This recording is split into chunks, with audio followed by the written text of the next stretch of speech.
With the LaserActive reading Disco Visions, let's get the rest of the unit fixed up.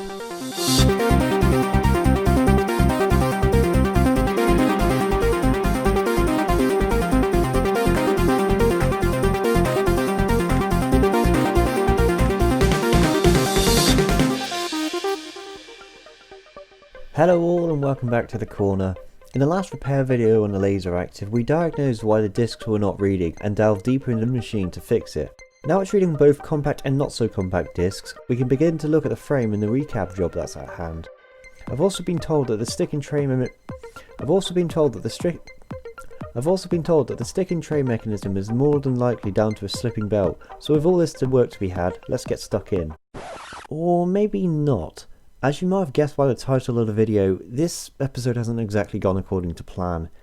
I ended up recording so much footage of me just disassembling the unit that I decided to make this interim episode for those who are curious how the LaserActive is actually put together, or if you're actually on your own repairs and you just can't figure out how this thing comes apart. Because it must be said, this unit is not easy to disassemble. Anyway, with that context out of the way, let's get on with the rest of the show. To start with the disassembly, which first of all going to be removed in the Sega pack at the front.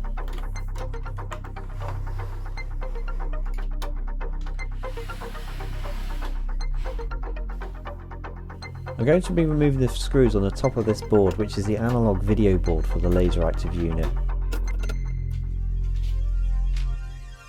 I'll then just remove this plastic sheet that prevents short circuiting against the case and the circuit board. Remove the grounding strap screw.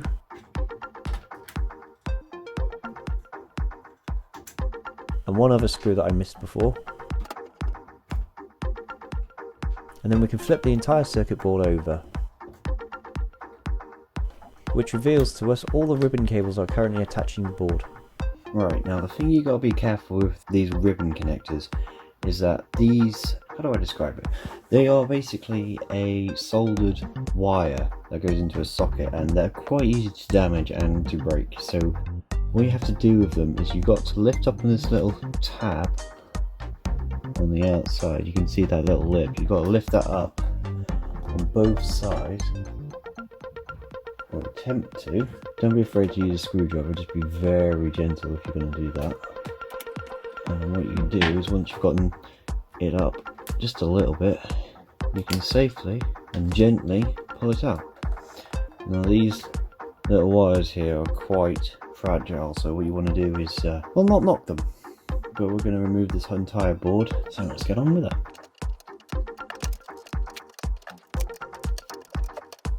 And yes, I probably should be using a flat-headed screwdriver, but oh well. And this red wire here, just pull and it pops up. Go figure, the last one, the smallest one, is the most annoying to remove. And there we go.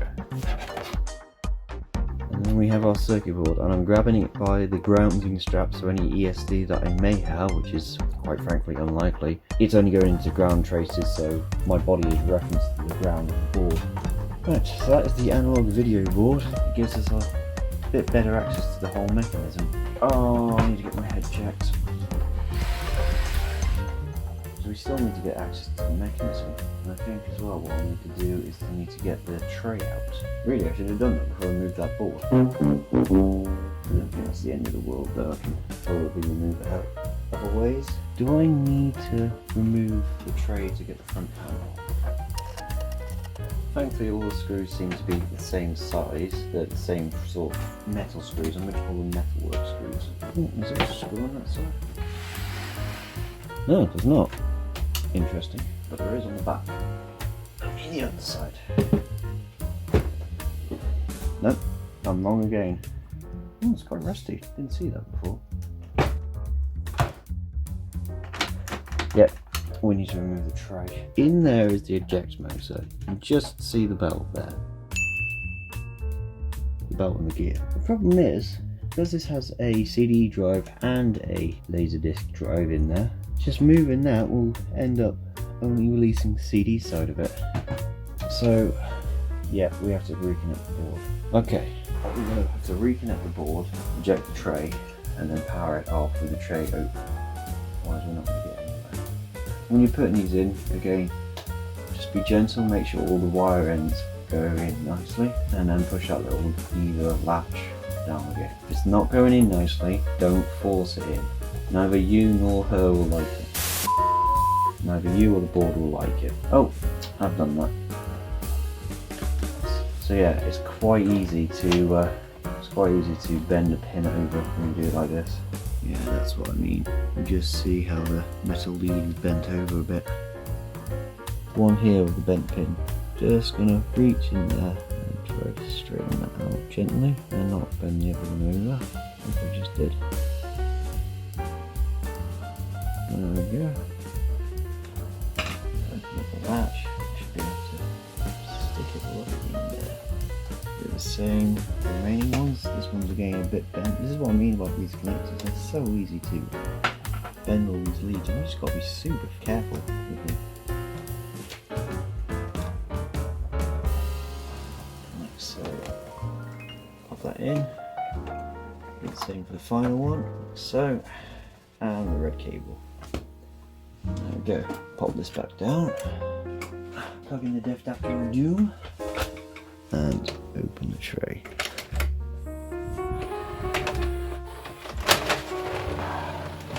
Ooh. Tray's open. Right, so what I'm going to attempt to do is to pull off the front tray. I believe this is just latched on in a certain way, but I don't want to be too harsh with it.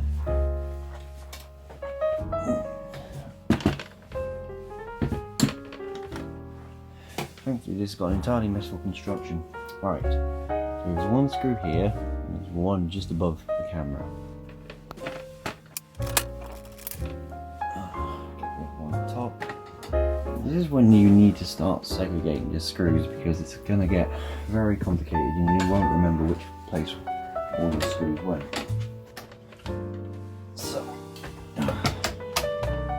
So now still doesn't want to come off. I'll spend most of this episode just taking the drive off. What did I do with this project? You saw me have it before. Well, we'll have to continue without. Right. I'm going to remove this board again. I'm going to attempt to remove this board again. I'm going to find a spudger right at the end of the video, I tell you. At which point it'll be of no use to me. This thing is absolutely huge to work with. All because the format is so huge.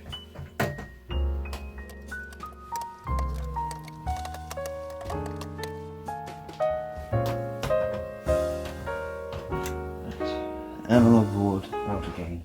Analog board, analog board. Right, there's less risk of breaking that again. Okay. So I've got plastic snaps. One down here, one up here. Yeah, that's what I was doing. I was getting that wrong. A couple on the top here as well, just off the camera. Ooh, there's a spring there. I didn't see that. I was being so gung-ho, I didn't see the spring. And there's that. Removable from the... Oh, this project's gonna kill me. Okay. Spring is removed. And there we go. One Laserdisc faceplate cover. Right. Now hopefully we can remove this faceplate.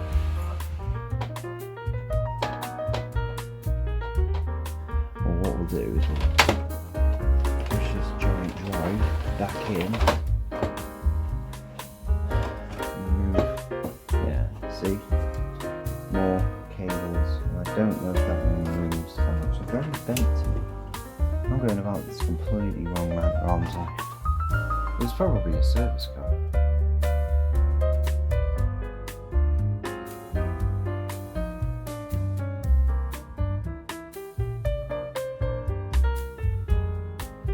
What I can tell you is that there's two screws here, one of which goes to the front panel.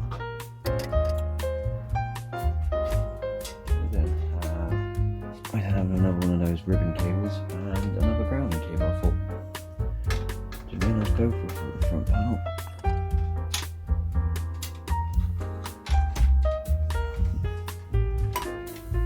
Another one of these little mini connectors. And then we've got that ribbon cable at the front.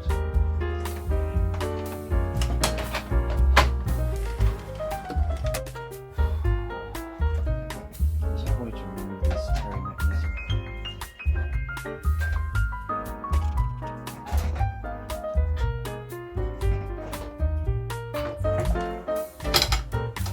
Not sure if that's supposed to just fall off. Right in here is a little lever. If I push it to the side, this whole drive mechanism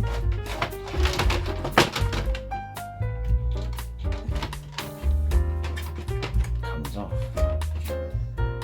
and then proceeds to get stuck on the faceplate.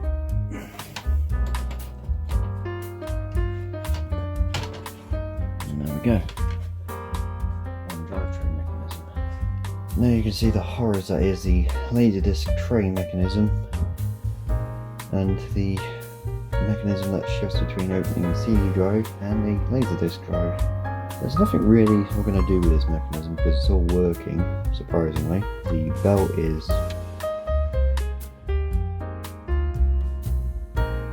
we won't be changing that. We won't be touching it actually because I've just removed the tray and I don't want to misalign anything. What I do want to do is remove this front panel though, and to do that, it looks like there's a ribbon cable going, well quite frankly it's going somewhere that I can't see. Right, from what I can tell, this board is in the way, but this board is in the way of that board being in the way, so I'll have to remove it. Right, so this board is in the way, and now I've literally just put this camera in the way. Oh, you get a nice view of my screwdriver.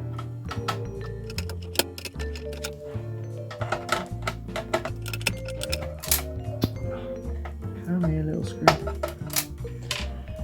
And there's something else holding that in. It looks like it's this mount screw at the back here. So this screw down here is causing the issue now. I'll remove that gently.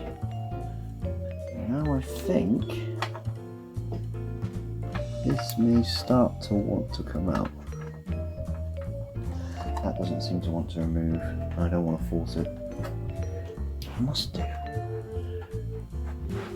I should not be doing that. Oh, maybe I should be. Yeah, there we go. There we go. That's what I wanted. Right, so looks like super extended ribbon cables because Pioneer, unlike most manufacturers of today, actually allow you to take this thing apart. At least they make it somewhat easy for you to take it apart. There's a little cable tie there, and here, and here. Right. This 3-pin cable here doesn't seem to want to move, and I don't want to force it. I don't know where that's going off to. Ah, you know what it's going off to? That's going off to the volume potentiometer at the front. What am I doing? Just to show, this is unplugged, so I'm completely safe to work around the power supply area. I'll remove this cable here, and then what I should be able to do is put a screwdriver down in here, one down in here. Okay, so I'm stuck at this problem again. And this board is just in the way of quite literally everything. Open this up again. Once I've released the latch, just gently pull it up. To release it, there's a screw down in here. One up here. One in here. There is this ribbon cable. These again, it looks like there's a latch on the thing like that, so you pull it out and then gently pull it out. These are even more fragile than the wire ones. I have broken a couple of these on Mega CDs, so hold down here and here and over here. Then we've got 2 cables, one here, one here. Oh, I probably didn't need. You know what? I didn't need to remove that one, and just to make it easier, I'm going to put that back in. I've got another multi-way connector here, which just pulls out. But then there's this soldered-on cable goes over there. So this mechanism has to come out first to take the cables out, but well, to take the tray out, you have to take this board out. But the cables go underneath it and they're soldered here. And you can't do anything with this board because this board has to come out. And there I was, praising Pioneer for making this quite easy to service. Wow. Well, let's stop complaining, we've still got work to do. This power switch, which we'll be looking at in a future point. It's alright here. Anyway, there's just a little pull tab on the connector. Put that off to one side. Back to this conundrum. Well, this one should be free, and it's clearly not. So why is it not being freed? Oh, speak too soon. It's this 3-pin cable holding it up and removing the whole lot, and these 3 major ones. Which again, I'd love to remove the tray, but this board is in the way. So, am I missing a screw? Feels like there's a screw. Yeah, there is. The one that's marked, I can't see. Right, so that's our screw. Can we move this board now? Oh, we can. Just enough to get to that screw for the tray down here, but not enough to get it out. Right, I'm going to undo this cable tie here, hopefully get this blue cable out of the way.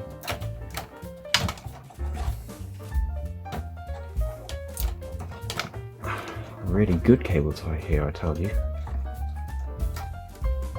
Just need to leave that one in. You're welcome out. There we go. Let's unscrew down here. And hopefully. There's another one. Ooh. There's actually 2 in this corner. Now there's 2 in this corner, I just missed one. There we go. Alright, before I just pull this thing out and wreck everything in existence, just make sure that all the cables are disconnected. And they are. Look, Ma! No tray! I hope that this video doesn't become more jerky because I've just lost a camera leg. Now we can get to our other wires, which is nice. Got a cable strap down here. We've got a screw over here. Because that one's a different screw, because most of these have been the same kind of threaded, well, metal sheet screw. What I'm going to do is put this one back because it's quite different. It's got a flange on the head. He needs food badly. Right, we now have our audio cable that goes to the front panel. Right, and now, there we go. Nice long cables. And we just struggle to pull up on the latches, pull out the cables. And again here. Good lord, these are stiff.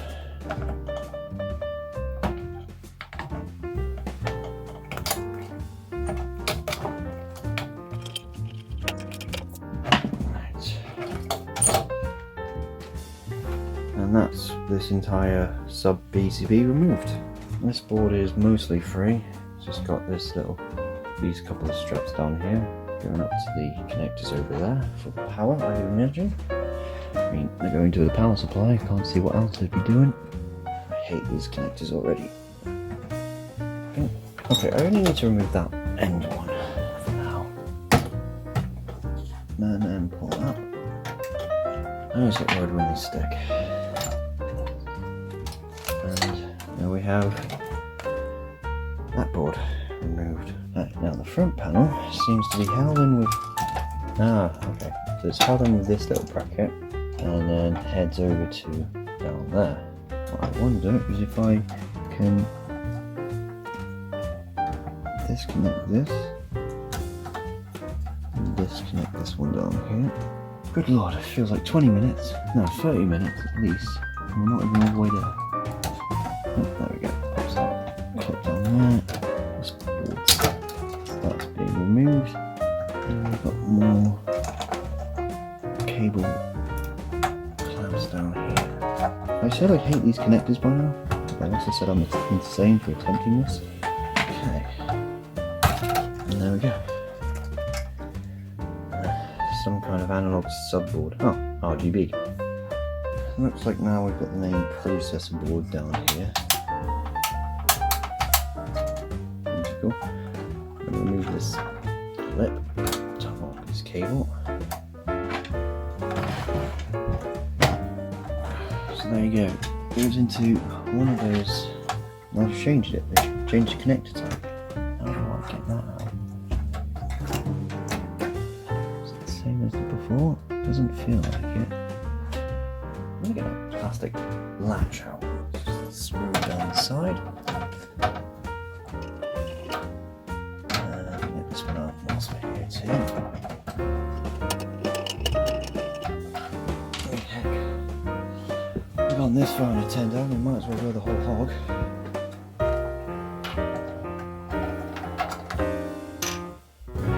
It gives us access. I am not going to remove that board, there's no point to doing that. Move that cable over there.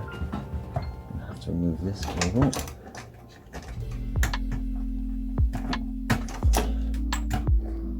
Straighten that out for ease of assembly. I just don't understand this connector design. Or is it you push down and it releases? That doesn't make sense. Why would you push down to release? But then it doesn't want to come out any other way. Well, you do push down to release. And I've just made a mistake. Was that blue line in the left or was it in the right? It's a good thing I'm recording this. But finally, we can now pull the front panel away. Which just leaves us with the processor card. And since we've gone all this way, we might as well get it out. Oops.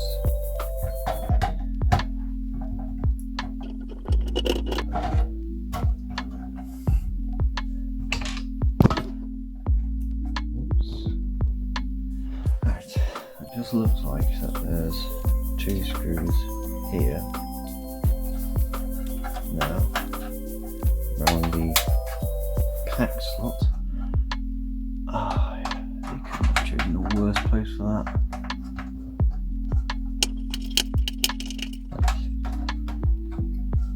Can I get those screws out?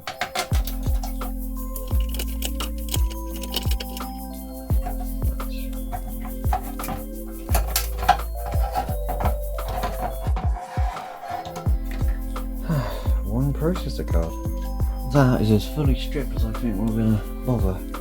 Could remove the power supply to do the caps, but well, you guys are going to never let go if I don't.